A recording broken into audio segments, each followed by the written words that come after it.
Well, it's Friday. And Friday... You start your videos the same way every time. I do? Yes. You know, it's just, I guess so. And I start a lot of emails with okay. There's an email. There's an email. It's Friday, which means that we are going to answer your questions because people seem to be enjoying that. So we're going to go ahead and do it. Okay, then I will jump right in. I think, okay, this was in the spring bar putting the thingy on video from Todd Shuck. Obviously, you are using special effects. At least once, you have to have the spring bar become a small missile and have it shoot across the room. That wasn't a question. It was just... Yeah, I know. I know. Trust me, I don't even know how many things that have gone in my time doing this have gone boop, and they've vanished off into the corners. It doesn't happen as much as it used to, but it still happens. Thankfully, spring bars don't happen as much. Everything's all about control. I find spring bars all over the house. Well, yeah, I don't know why cats eat them. You should tell the story about the cat. Oh, that was a long time ago. Very, very long time ago. Long time ago. You all know that this in the 6139, 6138 chronographs, the chronograph wheel is the sort of the core of the movement. It's this multi-part component that is made in the factory. It was made in the factory, and they're rare and they're expensive. They're hard to get. Way back in the day, I had one and I was working on one, and Milo the cat was very young at that point. The white cat. The white cat. He was very young at that point. He was feisty, and he loved at that point eating all kinds of weird things. He would just chew on anything. And he got up on my workbench, and he, of course, of all the parts to choose, all the things to choose, he chooses the chronograph wheel.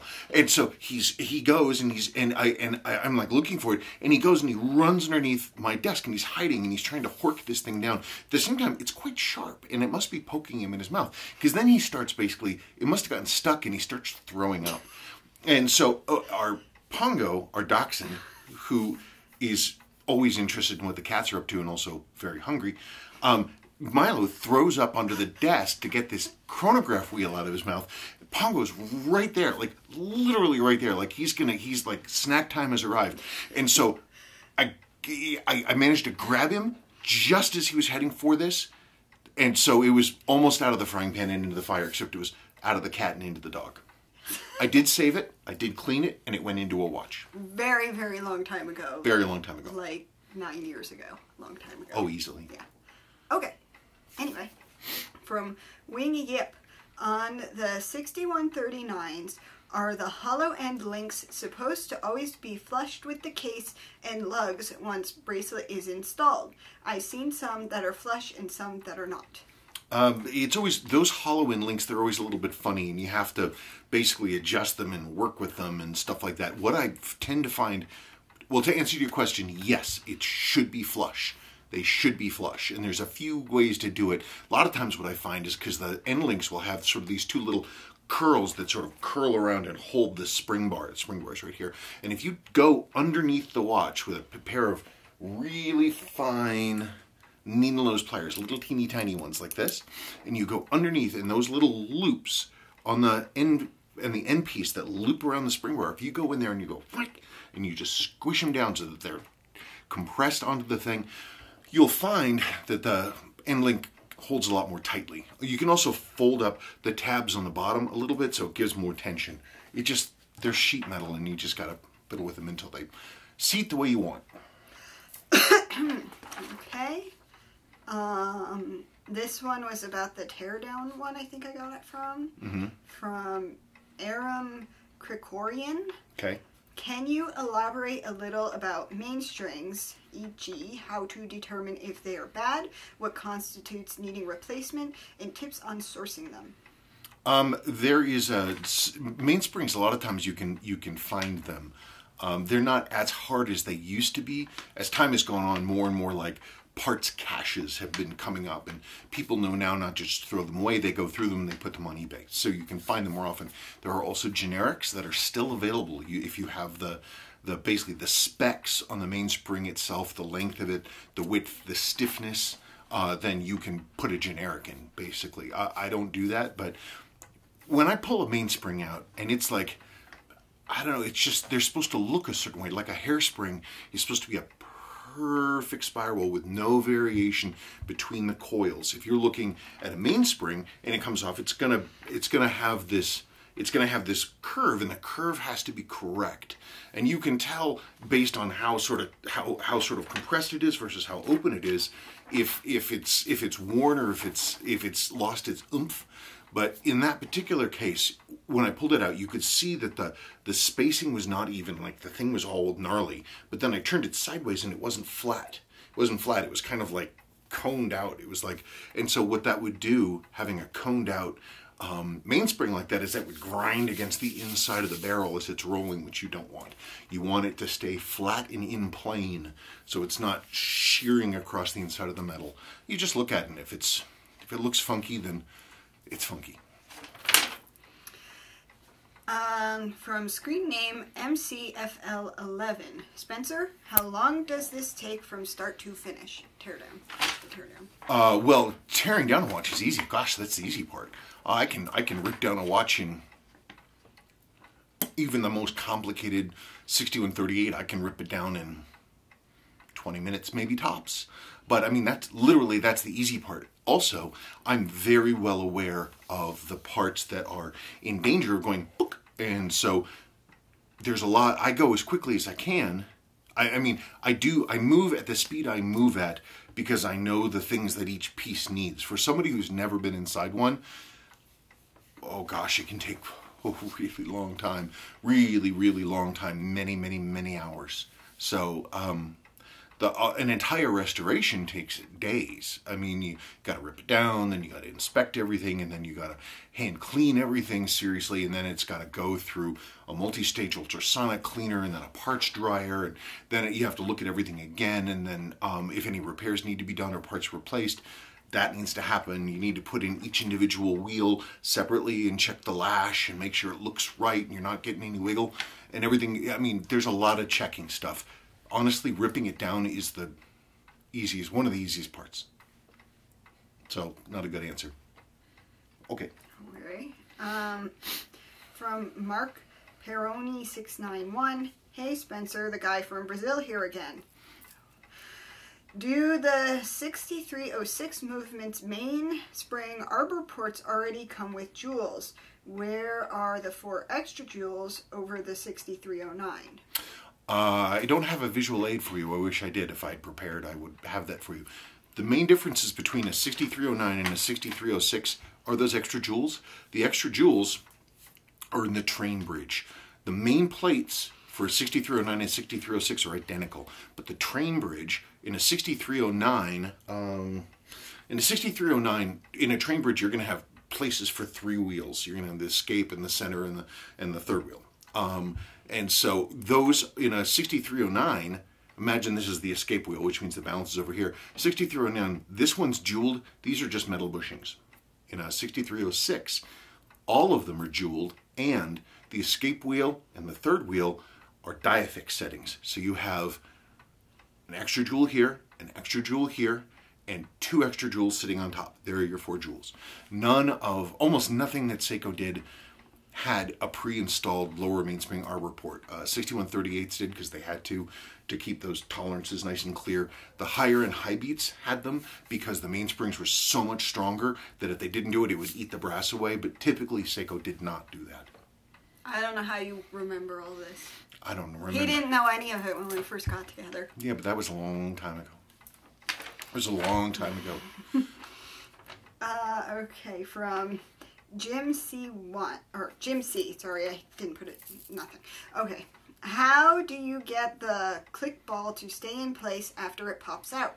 Some sort of punch to raise the metal around it. No, the way that Seiko did those originally was they had a hole and they put a spring in and then they put the ball in and then they had a special tool and a press and it went and it crimped down the middle and closed up the hole to hold the ball.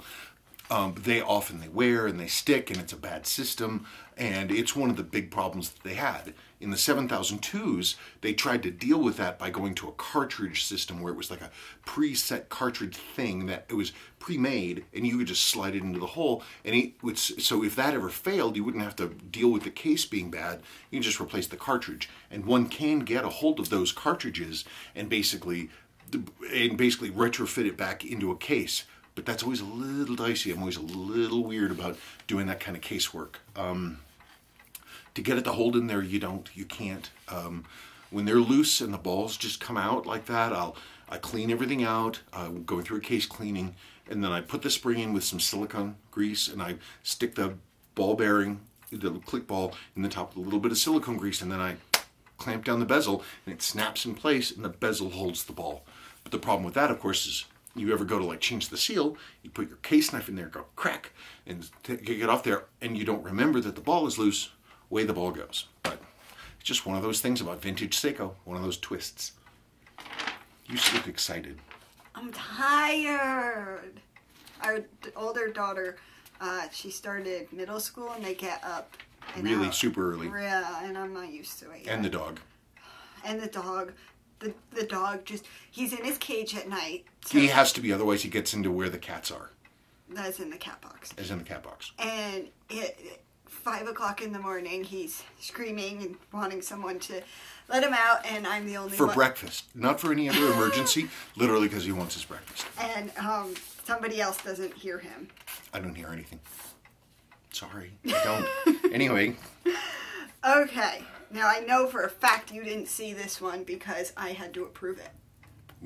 Ooh. Okay, it's truly being blindsided. Okay, from Time and Money.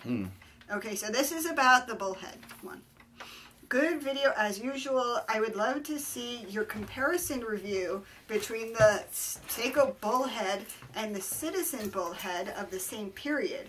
Citizen is still, for what I see, quite underrated, but their quality are quite good. Penny links to another video, but I'm not going to read that, with very nice designs. I have a few incoming Citizens, and I am very impressed with them. I will show them later on my Instagram for those who are interested. Thanks. I almost never see Citizen, especially vintage Citizen. Very rare for me to see it. I have a few of the vintage Citizen chronographs here. I've never messed with them at all. I think I only have a couple. I think the only thing about those Citizens that I know that kind of turned me off may not be the case at all. I have many mental problems.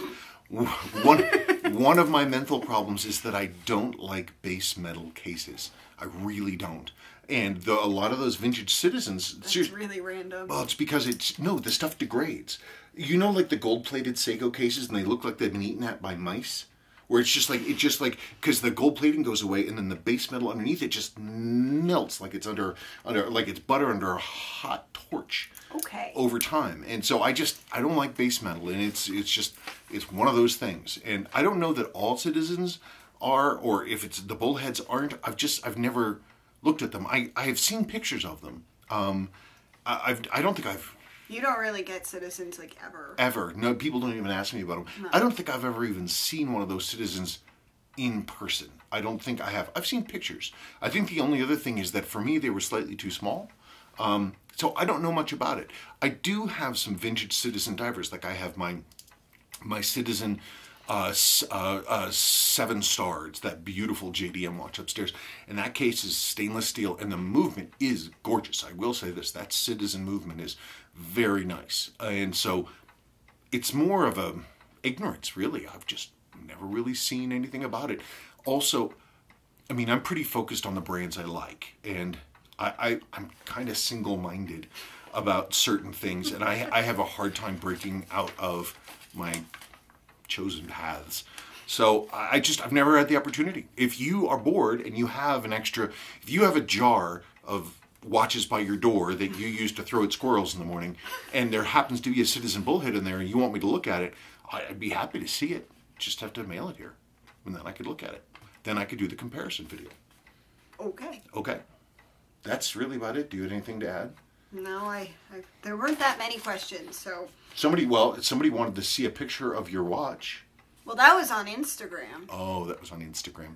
Okay, well... Yeah, and this is a video, not a picture. Really? Yes, we're making a video.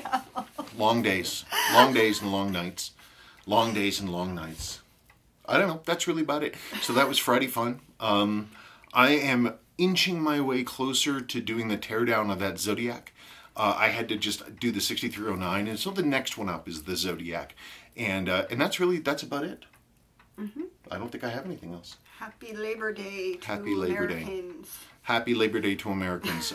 Like a good American, I will be working on Labor Day, and so I won't notice or care that it's Labor Day. So, but you have a good one, and we will talk to you folks later on. Bye. Bye.